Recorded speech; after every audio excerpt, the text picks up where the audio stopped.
Bonjour et bienvenue à télécharger. Je suis votre hôte Dave Richardson et il s'agit d'un mardi de stew de juillet, particulièrement chaud et enfumé.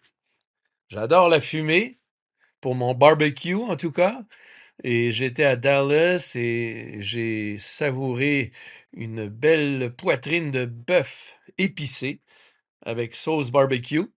Mais disons que j'aime moins la respirer, cette fumée, disons. Ça va, vous qui avez les yeux assez sensibles? Ouais, je m'en sors plutôt bien malgré tout. C'est fou, c'est apocalyptique même, je dirais. Ces images du train qui traverse le nord de l'Ontario, c'est tout simplement dingue. Ouais, c'est dingue. J'espère que tout le monde va bien. Et je suppose que c'est normal qu'il y ait des incendies, mais 2 années d'affilée, sortir de chez soi et respirer la fumée qui arrive depuis des milliers de kilomètres, ça c'est autre chose. Stu, ça fait un petit moment qu'on ne s'est pas parlé. Au fait, Stu Cadwell est chef mondial des placements chez RBC Gestion mondiale d'actifs. Il voyage donc beaucoup dans le monde, ce qui rend les contacts plus difficiles. Mais Stu, il se passe tellement de choses, ce sera bien de faire le point ce matin et je vais vous céder la parole. Qu'est-ce qui occupe le plus vos pensées aujourd'hui, compte tenu de ce qui se passe sur ces marchés vraiment incroyables que nous observons en ce moment? Oui, il y a beaucoup d'actualités en ce moment. On essaie toujours de revenir à l'essentiel. Et il y a 3 sujets ces dernières semaines, qui ont occupé les manchettes. Nous avons assisté à une reprise des attaques dans le détroit d'Ormuz, entre les États-Unis et l'Iran. Cela a entraîné une fluctuation des cours du pétrole, mais pas de la même manière qu'auparavant. Vous savez, la première fois qu'on voit un film, on réagit d'une certaine façon, et la deuxième fois, on se dit qu'on a déjà vu ce film. Il y a donc des hauts et des bas du point de vue du marché à mesure que la situation évolue. Évidemment, le plus important reste le prix de l'essence. Et notamment, il y a eu un article paru aujourd'hui dans le journal qui évoque la pénurie de diesel. Par rapport à la dernière fois, les inquiétudes concernant le kérosène ne sont plus les mêmes. Il y a donc des éléments qui doivent nous préoccuper sur ce front. Deuxièmement, de nombreux résultats solides ont été publiés par les entreprises du secteur de la mémoire et des semi-conducteurs, sans pour autant susciter la même réaction enthousiaste que celle qui aurait pu avoir lieu par le passé. On a beaucoup parlé des jetons, les tokens, où les jetons servent à mesurer ma consommation d'intelligence artificielle. Et les entreprises traversent cette période initiale où elles dépensent à tout va avant de regarder la facture et de se dire qu'il faut optimiser tout ça. Alors, comme pour tout ce qui se produit pour la première fois, les gens pensent que ces jetons vont tout monter en flèche. Or, on va désormais gagner en efficacité dans ce domaine. De nouveaux modèles ont fait leur apparition, capables d'effectuer des tâches similaires à un coût bien moindre, et cela fait désormais partie du débat.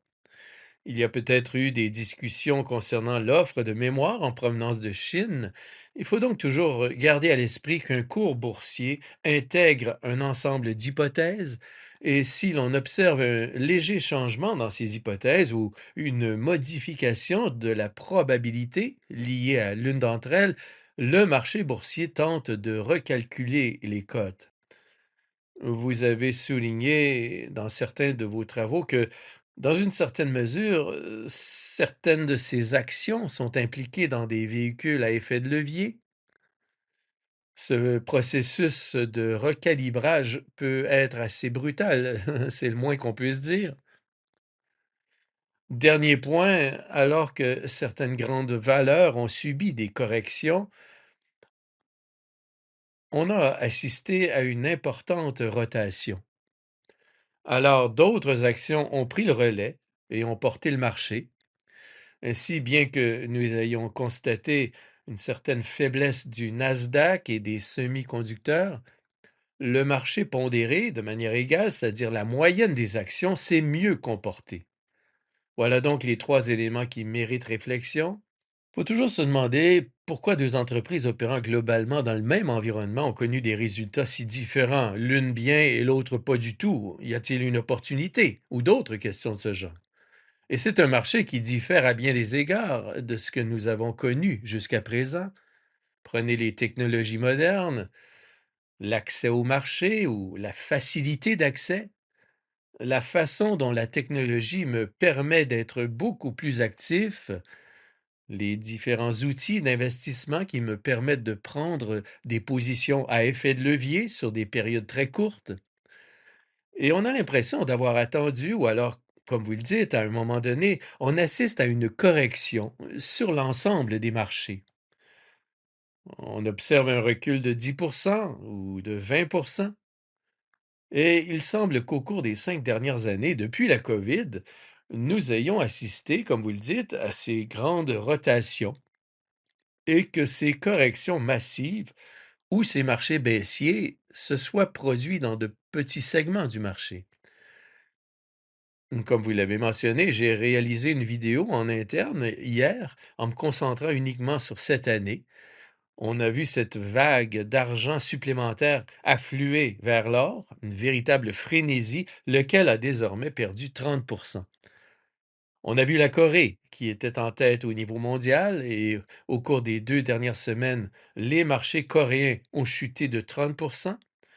Et puis, vous avez mentionné les semi-conducteurs et les valeurs de stockage. On a donc tous ces petits secteurs qui ont connu des hausses spectaculaires, suivies de replis de 30% rien qu'au cours des 2 dernières semaines. Rien que pour les 6 premiers mois de cette année, on a tous ces exemples. Ce sont des mouvements considérables.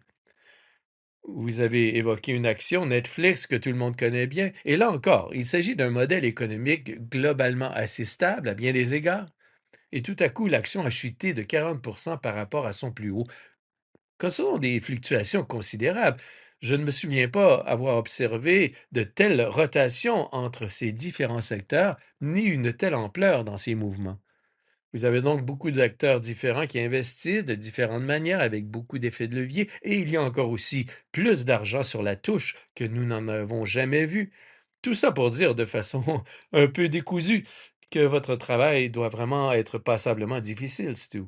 Eh bien oui, c'est toujours intéressant car la dynamique joue indéniablement un rôle sur le marché actuel, mais ce à quoi nous essayons toujours de réfléchir, c'est de comprendre ce qui génère cette dynamique. Même dans le cas d'une entreprise comme Netflix, nous avons évoqué les 4 façons dont le cours d'une action peut augmenter ou évoluer. Premièrement, le chiffre d'affaires peut être supérieur ou conforme ou inférieur aux attentes. Une entreprise réalise ce chiffre d'affaires, elle supporte toute une série de coûts, puis elle fait des bénéfices. C'est ce qu'on appelle sa marge. Les marges varient bien davantage que le chiffre d'affaires. Ensuite, on dispose de ces bénéfices que l'on multiplie par un certain chiffre pour obtenir la valorisation. Enfin, les entreprises investissent des capitaux. Parfois, ces investissements sont couronnés de succès, mais parfois, ce faisant, elles laissent entrevoir, même très subtilement, une éventuelle préoccupation concernant leur activité. Une entreprise se lance dans telle ou telle initiative et on se demande pourquoi en a-t-elle vraiment besoin. Nous avons beaucoup parlé de la volonté de la direction de développer l'activité au fil du temps. Parfois, il dit, nous pensons que c'est une excellente opportunité. Parfois, elle dit, il y a un angle mort, il y a ce problème dans notre activité contre lequel nous devons nous prémunir. Et quand une entreprise utilise ses capitaux de cette manière, les investisseurs se disent, je ne savais pas que vous deviez vous prémunir contre ça. Ça devient une petite surprise. Prenons l'exemple d'une entreprise comme Netflix où l'enthousiasme était grand concernant la croissance du nombre d'abonnés et qui s'apprête à intégrer de la publicité. À l'époque, elle était la seule sur le marché, mais aujourd'hui, il y a Hulu, Peacock, Paramount et toutes sortes d'autres acteurs, Crave pour les Canadiens. La concurrence s'est un peu intensifiée. L'activité publicitaire se porte bien, mais elle n'a peut-être pas tout à fait répondu aux attentes. Et puis, l'entreprise s'est lancée dans l'acquisition de studios. Sans le moteur de distribution, a-t-on besoin d'en posséder davantage? Cela change simplement le discours pendant un certain temps, même si nous regardons tous Netflix autant qu'avant.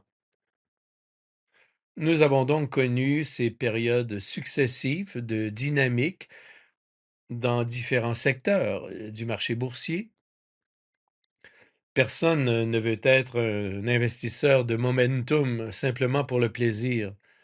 Cela vous rend vulnérable à tout type de changement. Mais ce qui crée la dynamique, c'est la croissance du chiffre d'affaires, l'augmentation des marges, la hausse des valorisations et l'utilisation efficace du capital.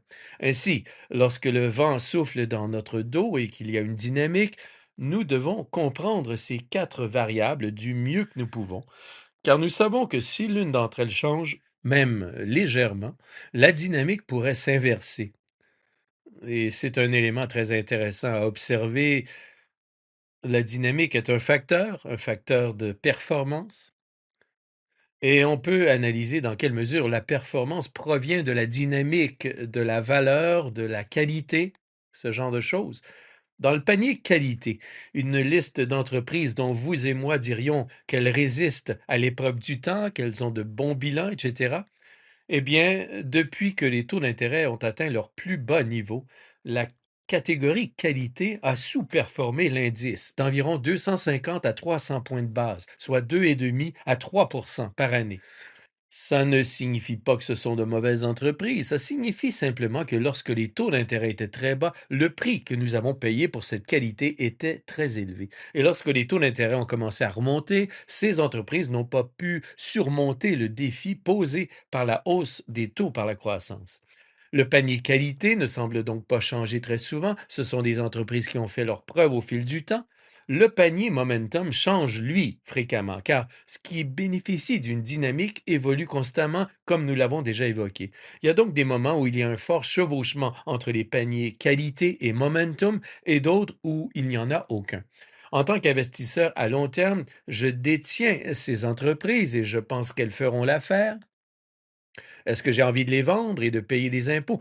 Mais le marché boursier est obsédé par ce calcul de l'augmentation du chiffre d'affaires, de la marge et de la valorisation. Et nous en avons déjà parlé. L'un des grands changements au cours de ma carrière d'investisseur a été de passer de la compréhension de la valeur d'une entreprise à celle de la façon dont elle pourrait être cotée. Et nous devons toujours comprendre ce que nous estimons être sa valeur. Mais nous devons aussi comprendre que ces trois variables, chiffre d'affaires, marge, valorisation, sont multiplicatives et non additives. Ainsi, un petit changement dans l'une entraîne peut-être un changement légèrement plus important dans une autre, puis un changement plus important encore dans une troisième. Et lorsque l'on additionne ces trois éléments, on obtient une variation du cours de l'action plus importante que celle résultant d'un simple petit changement au sommet du triangle. En tant qu'investisseur, quelle est selon vous la meilleure façon de gérer cette situation? Bien entendu, je souhaite détenir ces actions de qualité. Je veux investir dans de grandes entreprises et les conserver sur le long terme, car c'est cela qui garantit le succès. Mais je ne peux pas non plus ignorer ce qui se passe dans les secteurs qui ont le vent en poupe, car je constate cette appréciation des actions. Et encore une fois, ce n'est pas nécessairement le fruit d'une quelconque frénésie. Elle s'explique par la prise de conscience que, en effet, ces actions et ces entreprises progressent parce qu'elles enregistrent une croissance massive de leur chiffre d'affaires. Elles se trouvent justement dans une période où, pour une raison ou une autre, leurs marges atteignent des niveaux sans précédent. Comment trouver le juste équilibre? Car je pense que je dois profiter d'une partie de cette dynamique. Ou bien n'ai-je pas besoin de détenir certaines de ces entreprises, ces excellentes sociétés de croissance qui peuvent être très en vogue à un moment donné, en plus de ces valeurs de qualité? Comment trouver le juste équilibre? C'est une excellente question. On commence par se demander s'il s'agit d'une entreprise que l'on souhaite détenir. Ensuite, toute entreprise, quelle que soit la qualité de sa croissance, connaît des fluctuations cycliques. On peut donc envisager un scénario où tout va pour le mieux, l'entreprise tourne à plein régime, son chiffre d'affaires grimpe en flèche et ses marges sont élevées. Oui, c'est un scénario possible. Ensuite, il y a un scénario plus classique. De temps à autre, les entreprises traversent des périodes de ralentissement où l'activité reste bonne, mais où les marges se resserrent un peu et où le chiffre d'affaires n'est pas tout à fait à la hauteur des attentes. C'est un peu plus compliqué que cela, mais on distingue trois scénarios fondamentaux. Et puis, il y a la valorisation. On peut analyser l'historique et se dire, voilà où se situent les taux d'intérêt, voilà à quel niveau l'entreprise s'est négociée par le passé. On peut donc avoir une valorisation faible, moyenne ou supérieure à la moyenne. Or, le plus important, c'est que si vous avez déjà sélectionné de bonnes entreprises avant même de procéder à cette analyse et que vous les conservez suffisamment longtemps, les résultats s'accumuleront au-delà de toutes les difficultés qu'elles pourraient rencontrer. Vous obtenez ceci, cela et encore cela, appelons ça les 9 cases. Si chacune des actions du portefeuille présente une valorisation élevée en raison de résultats exceptionnels, vous devez vous demander comment cela pourrait-il changer. Pour ces actions-là, vous pourriez alors intensifier votre recours à l'analyse technique et quantitative, car vous savez qu'elles sont sensibles au moindre changement de perception. À l'inverse, lorsque vous avez une entreprise de bonne qualité et que vous payez un prix bas pour des bénéfices peut-être décevants à court terme, vous n'avez pas besoin d'accorder autant d'attention aux analyses techniques et quantitatives, car vous savez qu'il s'agit d'une bonne entreprise dirigée par une bonne équipe de direction. Les chances qu'il redresse cette entreprise pour mon compte sont très élevées, et là, je me contente d'attendre. Ainsi, pour chaque entreprise, tout revient à ces quatre éléments, et même l'action la plus chère a une voie vers le succès. C'est simplement que les chances sont peut-être un peu plus faibles, car nous pouvons remonter dans le temps et nous demander que faudrait-il pour que cette entreprise réussisse à partir de ce cours? Eh bien, elle devrait croître de 30% indéfiniment. Nous pouvons consulter notre base de données et nous demander qui a déjà connu une croissance de 30% indéfiniment. Tout comme dans l'histoire où l'on vous demande si vous préférez recevoir 1 centime par jour qui double pendant 30 jours ou une somme d'argent immédiate. Ces derniers doublements sont très importants. C'est la même chose lorsque l'on table sur une croissance du chiffre d'affaires de 30%. Pour qu'une activité génère suffisamment de chiffre d'affaires pour croître de 30% indéfiniment dans 10 ans, il faut qu'elle atteigne la taille de l'économie tout entière. Et on se dit, je n'en suis pas si sûr. Il faut juste bien comprendre les hypothèses que l'on accepte en détenant ce titre. Nous avons beaucoup parlé de ces situations où l'on s'engage dans des opérations à forte dynamique. Comme vous l'avez dit, dans vos 9 cases, de haut en bas ou de bas en haut, eh bien, on se retrouve tout en haut dans la case d'extrême droite. On examine ces entreprises et, comme vous le dites, ce qu'elles doivent faire pour maintenir ce cap défie parfois tout simplement les lois de la gravité. Elles doivent réussir un coup de maître si parfait que cela semble impossible, même si elles peuvent tout de même être d'excellentes entreprises et continuer à afficher des résultats formidables. Mais le cours de l'action peut-il continuer, lui, à progresser au même rythme? Puis, si l'on descend dans le coin inférieur gauche, comme vous le dites, on peut trouver de bonnes entreprises qui rencontrent des difficultés pour diverses raisons, même si certaines semblent indiquer qu'elles ne s'en sortiront jamais. C'est le revers de la médaille. Certaines entreprises disparaissent en cours de route. Mais les très bonnes entreprises de ce groupe finiront par trouver une issue. Et ce n'est pas un exercice de haute voltige, il suffit d'un léger changement de perspective autour de cette entreprise pour que les choses se remettent en marche. Et cela se fait à partir d'une valorisation faible. Et la sortie de cette situation se fera en douceur. Au fait, dans votre portefeuille Stu, allez-vous avoir un mélange de toutes ces entreprises? Oui, on en a un mélange. On récolte, on ajoute. On est sur le terrain chaque jour à essayer de labourer le sol et d'arranger les choses. Cela demande une bonne dose d'humilité, disons. Prem Watsa a écrit que, à court terme, il est impossible de faire la différence entre être en avance et se tromper. Il y a les fondamentaux, il y a le comportement humain, et c'est cette partie-là qui implique des ajustements constants au sein même du portefeuille, je dirais. Ouais, on en a déjà parlé dans les épisodes précédents. Oh, je ne devrais pas dire que des ajustements constants, mais plutôt une réflexion constante sur les ajustements. On ne modifie pas le portefeuille tous les jours, mais on l'évalue en permanence. Vous évaluez chaque position chaque jour, car chaque jour où vous détenez un titre, ou à chaque instant où vous le détenez, vous prenez la décision de l'acheter plutôt que de le vendre. C'est exact. Tom Gaynor chez Markel, une autre compagnie d'assurance, avait une excellente formule. Notre réunion du matin dure chaque minute de chaque jour. Chaque minute de chaque jour. Oui, j'allais justement dire, si vous appréciez cette sagesse, ce ragoût d'investissement, comme on l'appelle au mardi de Stu, alors n'hésitez pas à vous abonner. Suivez-nous sur toutes les plateformes où vous écoutez vos balados. Abonnez-vous à notre chaîne YouTube. On dit qu'on a plus de succès en audio qu'en vidéo. Mais bon, on vieillit avec élégance et on espère trouver notre place à la télévision.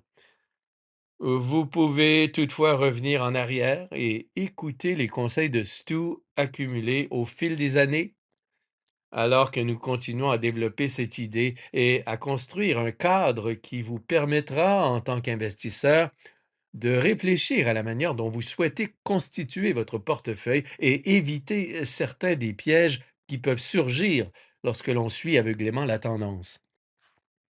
Nous venons d'ailleurs d'en voir un nouvel exemple au cours des 6 premiers mois de l'année. Mais il y a eu un autre exemple ces dernières semaines qui montre à quelle vitesse l'air peut s'échapper d'un ballon. Et si vous êtes à bord de ce ballon, la descente est assez mouvementée jusqu'à ce qu'il touche le sol. Et le sol peut être dur, si vous voyez ce que je veux dire. Mais, Stu, s'il y a bien une chose qui m'apparaît comme une constante lorsque j'observe l'évolution des marchés et toutes ces différentes façons dont les investisseurs abordent les marchés, avec des véhicules et des outils variés, j'ai l'impression que beaucoup d'investisseurs ne sont tout simplement pas conscients de la gestion des risques. Quand on surfe sur ces vagues, on est récompensé pour avoir pris autant de risques que possible. On finit par en payer le prix, mais en cours de route, je pense que les gens font tout simplement abstraction du facteur risque. Et là encore, cela relève davantage de la spéculation et du jeu. Je crois que Warren Buffett a fait une remarque à ce sujet ces dernières semaines. L'aspect jeu et le fait de surfer sur la vague sans vraiment se soucier de ce qui se trouve de l'autre côté. Il y a généralement quelque chose de l'autre côté, et comme nous l'avons évoqué. Ouais, le marché est ce qu'il est. Et j'essaie simplement de m'en tenir au processus d'investissement dont nous venons de parler. Chaque fois que vous examinez une action et qu'elle se trouve à un niveau où un FNB à effet de levier pourrait l'avoir acheté, peu importe pourquoi, à ce niveau, les hypothèses qui sont intégrées dans le cours actuel de cette action, suis-je prêt à les valider? Suis-je d'accord avec elles? Et si c'est le cas et qu'il y a de la volatilité, mais que vous pensez que vos hypothèses tiennent toujours la route, alors vous tenez bon. Nous sommes dans un environnement où l'accès à ces produits est très facile. Sur X ou Twitter, la place publique est très bruyante. Les nouvelles vont vite et nous devons prendre le monde tel qu'il est. Mais il faut garder aussi à l'esprit, comme vous le dites, le long nez du marché boursier. car ce n'est pas ce qui se passe aujourd'hui qui compte. Le marché tente de comprendre ce qui va se passer dans un an. Il essaie de flairer avec son long nez, comme vous le dites, ce qui va se passer à l'avenir. Alors, aujourd'hui n'est qu'un instantané, et le marché va évoluer en fonction de la direction que prendront les choses, et non de leur situation actuelle. Vous avez tout compris. Au fait, c'était un excellent résumé de ce qui s'est passé. Je pense que cela a été une formidable occasion d'apprendre pour ceux qui ont écouté cet épisode. Lorsque nous recevons Éric Lasselle, nous encourageons les auditeurs à ralentir la vitesse de lecture. Je pense que c'est l'un de ces épisodes où vous pouvez ralentir la vitesse de lecture de votre fichier audio pour être sûr de ne rien manquer de ce que Stu a dit. Je souhaitais aborder un sujet précis que nous n'avons pas traité ces 2 dernières semaines. Les résultats des banques américaines ont été publiés en début de semaine.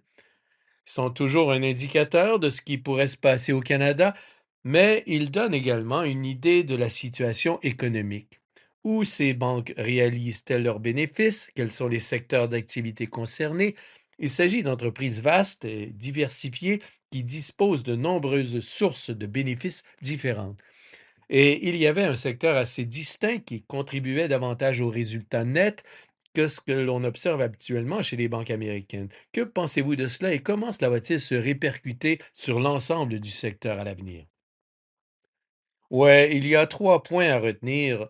Le premier est ce que vous avez mentionné, l'activité sur les marchés de capitaux a été très soutenue. On pense aux 3 derniers mois, avec la guerre en Iran, ce qui s'est passé avec certaines actions du secteur des semi-conducteurs et de l'IA, ainsi que les taux d'intérêt et les devises. Sans oublier SpaceX. Ce fut une période exceptionnelle pour les activités de trading. L'introduction en bourse de SpaceX et le volume de transactions enregistrées dès les premiers jours. Je compare les salles de marché à des roues de hamster. Et au cours de ce trimestre, les hamsters ont tourné à plein régime, disons. Ces roues tournaient à toute vitesse. On pourrait se demander si cela va se maintenir à ces niveaux élevés. Nous verrons bien. La marge d'intérêt net, qui représentait une part importante des bénéfices des banques, a commencé à ralentir. Sa progression s'est atténuée. Mais il est intéressant de noter que dans plusieurs banques américaines, la croissance des prêts s'est accélérée alors qu'elle était restée relativement en sommeil. Et donc, quand on y réfléchit, une banque dispose de différents moteurs qui s'activent à des moments différents. La croissance des prêts a donc été un peu meilleure que prévu dans certaines banques. Ce sont les 3 éléments qui m'ont le plus marqué. Ces 3 éléments aideraient certainement les banques canadiennes, même si les cours de leurs actions ont eux aussi enregistré d'excellentes performances. Je pense qu'on peut légitimement se demander s'ils reflètent ou non une partie de cette solidité. Oui, pour ceux qui nous écoutent régulièrement, revenons à l'époque où les taux d'intérêt atteignaient leur pic et où l'on s'apprêtait à assister à des baisses des taux de la Fed et de la Banque du Canada. Et vous aviez alors expliqué les principes fondamentaux de la manière dont une banque gagnait de l'argent à l'époque des hommes des cavernes. En tant qu'entreprise traditionnelle, on recueille l'argent sous forme de dépôt, on verse un taux d'intérêt sur ces dépôts, puis on le prête et on prélève un taux d'intérêt sur ces prêts, et on accentue la pente de la courbe des taux. Il y a quelques années, vous aviez souligné l'opportunité qui allait se présenter dans le secteur bancaire, et nous l'avons bel et bien constaté non seulement aux États-Unis, mais aussi au Canada et partout dans le monde. Le secteur financier a généré de très bons résultats pour les investisseurs. Et puis, il y a la diversité des activités. Il y a des activités basées sur les commissions, des activités liées au marché des capitaux, qui ont tendance à bien se porter lorsque les marchés sont en hausse, et la volatilité des marchés y contribue également. Est-ce une tendance qui va se poursuivre ou avons-nous déjà dépassé cet incroyable âge d'or des valeurs bancaires? Je ne sais pas si nous avons franchi ce cap. Je dirais simplement que quand on observe le nombre d'annonces dans l'Ouest canadien et le niveau d'activité aux États-Unis, une croissance de prêts constituerait un autre piliers de cette structure. La question est de savoir, lorsque les valorisations augmentent, cela anticipe-t-il dans une certaine mesure cet élan d'enthousiasme? Les marchés financiers sont assez solides, les volumes de transactions sur les actions ont augmenté de l'ordre de 50, 60, voire 70%. Et il ne fait aucun doute que lorsqu'il y a de la volatilité et de nombreuses nouvelles émissions, on gagne beaucoup d'argent grâce aux opérations de négoce. On ne s'attendrait pas à ce que ce type de croissance se reproduise à l'avenir. Nous avons évoqué le fait que la marge d'intérêt net ne se contracterait pas nécessairement, mais qu'elle se stabiliserait simplement. C'était une source de croissance.